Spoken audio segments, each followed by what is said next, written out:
Então vamos lá, pessoal. Vamos falar aqui de Guimarães Rosa, tá, gente? Certamente o escritor mais importante do século XX brasileiro, né? Um nome muito importante na literatura brasileira, um dos meus escritores favoritos. Não é à toa que eu tenho aqui escrito Travessia, tá? Que é a última palavrinha de Grande Sertão Veredas, né? Também tenho no peito uma outra frase de Grande Sertão Veredas que realmente é o meu livro favorito. Então, falar de Guimarães Rosa para mim é falar de um dos meus escritores favoritos e o autor do meu livro favorito, tá? É um livro bem grande, bem interessante. E ele é um sujeito fantástico também, né?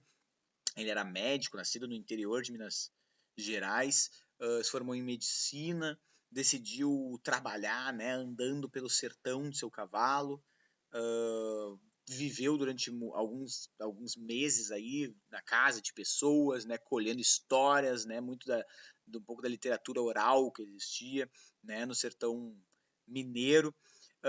Virou depois diplomata, né, aprendeu a falar quase 13 línguas, né, eu vou mostrar um slidezinho aí com a quantidade de línguas que ele sabia falar, um cara muito interessado pela linguagem, e com isso eu até acabo reforçando, né, quando a gente fala de geração de 45, né, que um dos exemplos foi a própria Clarice Lispector, o Guimarães Rosa também, embora seja bem diferente de Clarice Lispector, né, ambos têm uma semelhança que é tentar fazer dar uma nova instrumentação de linguagem para a literatura, uma nova perspectiva de narrativa, né? Então, lá nos anos 30, vocês tinham a literatura o romance de 30, chamada literatura neorrealista, e o Guimarães Rosa e a Clarice eles vão tentar criar novas formas de se contar uma história. Né? A Clarice muito naquela ideia da epifania, do fluxo de consciência, de tentar, né, retratar as manifestações psicológicas dos personagens, né? E o Guimarães Rosa também, né, trazendo um tipo de literatura mais metafísica, não tão psicológica no sentido de o pensamento do personagem, mas na própria narrativa a gente tem, né, devaneios psicológicos com uma linguagem extremamente inventiva, uma linguagem meio sertaneja, assim, mas muito neológica, né? Neologismo é invenção de palavras, né? Então os dois estão nesse projeto, entre aspas, estético, né? Um projeto de renovação estética, renovar as formas, né, de narrativa, as formas de contar uma história. Tá? Tem um dado muito curioso, né, que ele demorou muito para entrar para a Academia Brasileira de Letras, embora ele já vinha sendo convidado, né? Só que ele não queria porque ele, né, tinha uma previsão na sua infância, né, de que uma grande cerimônia traria um grande desastre na sua vida. Né? Então ele demorou muito para aceitar, porque ele achava que na própria posta da Academia Brasileira de Letras estaria ali, de certa forma, esse desastre, esse possível desastre. E de fato, né, ele foi lá, fez uma das palestras mais bonitas, até hoje muita gente lê, né, a palestra que ele acaba dando na posse, né, até trouxe uns trechos aí, né, a gente morre para provar que viveu, só o epitáfio é fórmula lapidar, as pessoas não morrem, ficam encantadas, o mundo é mágico, né, a expressão final dele, né, um cara bastante espiritualista, né, bastante religioso com alguns pontos e tal. E 2 dias depois, 2 ou 3 dias depois, ele acaba falecendo, né, meio que cumprindo uma sina que ele tinha, né. Enfim, uma figura realmente encantadora, assim, quase que unânime entre os professores e críticos literários do seu talentosíssimo texto literário, certo? Bom, vamos passar aqui o slide, tá? Eu trouxe aí um poema feito pelo Carlos Drummond de Andrade para o João Cabral de Melo Neto. Poema que eu acho muito bonito, né? Ele diz, né? João era fabulista, fabuloso, fábula, sertão místico disparando no exílio da linguagem comum, né? Nossa, exilando da linguagem comum, né? Para trazer essa linguagem incomum. Um estranho chamado João para disfarçar, para farsar o que não ousamos compreender, né? Então, interessante, né? Que talvez seja na própria linguagem que venha o conhecimento, né? E essa criação de um mundo a partir da linguagem. Tá? Eu trouxe aí uma entrevista dele, obviamente não vou ler toda, mas lá pelas tantas ele fala, eu queria ler o que está em destaque ali, né? Como médico, conheci o valor místico do sofrimento. Como rebelde, né? Porque ele foi soldado durante uma guerra, o valor da consciência. E como soldado, o valor da proximidade da morte, né? Então, né, ele como rebelde, libertário, depois como soldado do exército brasileiro, né? E depois, como médico, ele acabou conhecendo aí dimensões importantes sobre a vida, né? Enfim, aqui ele fala sobre o credo da vida. Quem quiser pausar o vídeo aí depois lê em silêncio, eu consigo, tá? Eu vou só deixar o slide aí, mas eu não vou ler tudo aí pra gente ser um pouco mais dinâmico, tá?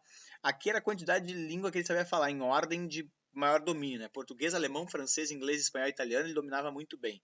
Esperanto, russo, sueco, holandês, latim, grego, mais ou menos, né? Húngaro, árabe, sânscrito, lituano, polonês e tupi, ele já, né, tinha um conhecimento bom, assim. E hebraico, japonês, tcheco, finlandês, dinamarquês, ele tinha algum conhecimento, né? Mas não dominava nem nada, só estudava assim gramática, dicionários, etc. Era um cara realmente fissurado, né? Fascinado pela língua, tá? As principais obras dele, né? Geralmente as que eu indico o pessoal conhecer é Sagarana, né? O primeiro livro dele, um livro de contos extensos, né, na qual se destacam 2 contos, o Burril Pedrez e A Vez e a Hora, de Augusto Matraga, né, um conto formidável, a leitura obrigatória, né, onde a gente for, que traz um rapaz, o Augusto Matraga, que é um cara rico, poderoso, mesquinho, autoritário e tal, e ele quase morre, né, depois de cair de um barranco, né, numa espécie de duelo com outro grupo, assim, rival, inimigo, e ele acaba sendo atendido por um casal de negros mais velhos, assim, e tal, e ele acaba meio que redescobrindo, assim, uma espécie de dimensão da vida, se tornando um homem melhor e tal, e usando essa tomada de homem melhor para ser melhor com as pessoas, só que no final ele vai acabar, enfim, não vou contar o final, mas fazendo com que a sua bondade entre em choque com uma outra perspectiva de vida. É um conto fenomenal. Grande Sertão Veredas, tá? Leitura obrigatória, como eu falei, meu romance favorito, é um livro de 611 páginas, né? Na minha edição, pelo menos, onde a vida tá ali dentro, né? A vida, a poesia, as palavras, tudo tá de uma forma muito bonita ali dentro. Corpo de Baile, um livro de novelas, né? São 6 novelas, se não me engano, né? Na qual eu destacaria muito Miguelin, tá? Esse é uma obra linda, maravilhosa, assim, é de chorar do início ao fim também, a história do pequeno Miguelin, né, um menino que mora no interior ali com seus pais, né, vê a sua mãe tendo dificuldade de relacionamento com seu pai, o tio entra na jogada, o irmão dele, né, acaba vindo é foda contar, né, mas acaba vindo a falecer depois de pisar num caco de vidro e ter uma inflamação bastante forte. Ele, Miguelin, no final, né, descobre por que ele tinha dificuldade de ler, de ver as coisas, que ele era míope, né, através de um médico. Enfim, é linda a história, vale muito a pena.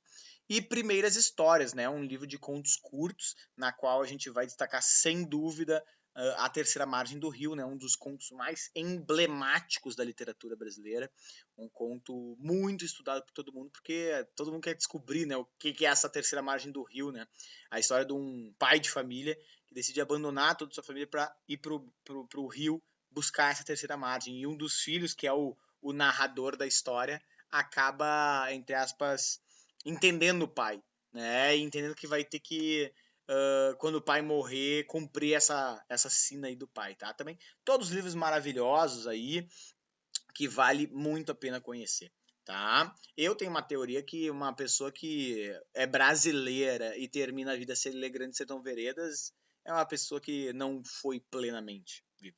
Inclusive, eu acho que os políticos deveriam criar uma lei para, a partir de 50 anos, quem não leu Grande Sertão Veredas ir preso. Ah, né? Um pouco exagerado, mas tudo bem. Tá? Bom, o que a gente tem que lembrar do Grande Sertão, do Guimarães Rosa de forma geral? Pro Antônio Cândido, é ele que cria uma espécie de terceira fase do regionalismo, tá? Uma nova perspectiva sobre um tipo de literatura regionalista, que se passa no interior, que se passa no campo, né? Na qual o Antônio Cândido chama de super-regionalista, né? E diz que ela corresponde à consciência dilacerada do subdesenvolvimento e opera uma explosão do tipo de naturalismo que foi a tendência estética peculiar a uma época onde triunfava uma mentalidade burguesa e correspondia à consolidação das novas literaturas. Então, ele vai superar esse tipo de literatura naturalista, né? Vai superar, né? Vai explodir, né? Esse modelo determinista, né? Que a gente vai ver, por exemplo, nos Sertões de Euclides da Cunha, né? Então, os 3 momentos regionalistas seriam esses, né? Lá no romantismo, quando surge com o Alencar, né? com o Gaúcho, depois Inocência, do Visconde de Toné, né? Depois Escravizauro, Seminarista, do Bernardo Guimarães, onde o campo é uma coisa meio exótica, uma coisa meio tipo, olha só, vamos mostrar como é que é a vida no campo para o pessoal da cidade que não conhece. Né? Então fica uma coisa meio assim turística, assim, olha só, eles falam assim, né? Olha só o que eles gostam, né? Olha só que legal a vida deles lá, eles têm um tipo de festa específico, então é uma coisa meio exótica, pitoresca, como a gente chama, né? Isso ali por 1850.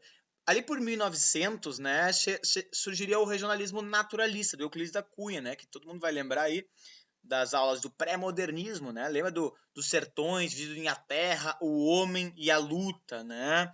Então tu tem três condicionantes, né? Tu tem a terra, o ambiente geográfico que determina o homem com a sua raça mestiça que vai determinar a luta, uma relação de causa e efeito entre esses três, né? E no Guimarães Rosa ele traria uma visão super regionalista, mais moderna, né? Na qual a terra e o homem à luta até existem, mas eles não se determinam, eles se interrelacionam-se, né? Então a terra, é verdade, ela tem condições que faz o homem, mas o homem também modifica a terra, né? O homem faz a luta, mas a cultura da luta também vai criando o homem, né? O homem é influenciado pela cultura da luta, né? Mas essa cultura da luta é formada também pelo homem, então há uma relação dialética, né? De interrelação entre o mundo se torna uma coisa complexa, né? Uma rede complexa, tá? Então isso é muito importante, né? Aí é um trecho do Antônio Cândido falando, né?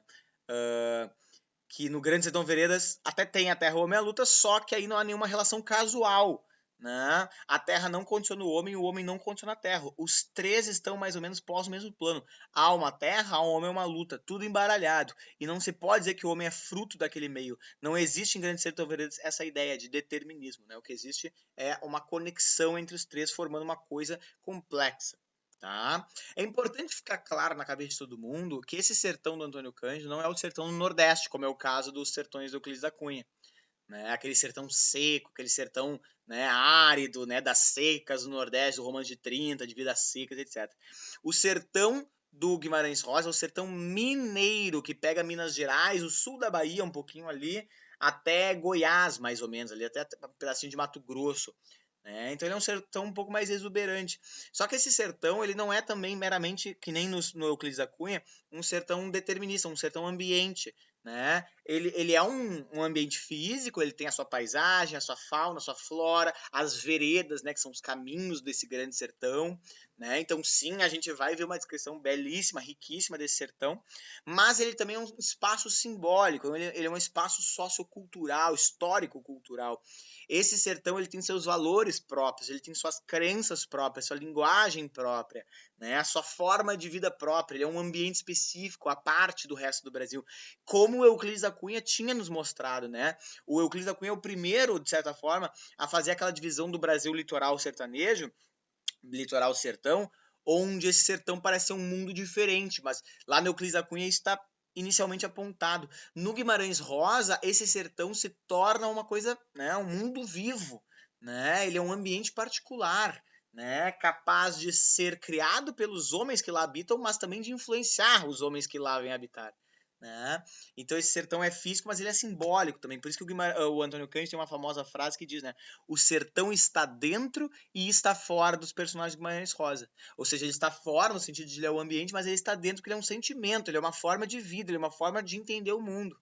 Ele tem as suas condições de como enxergar o mundo.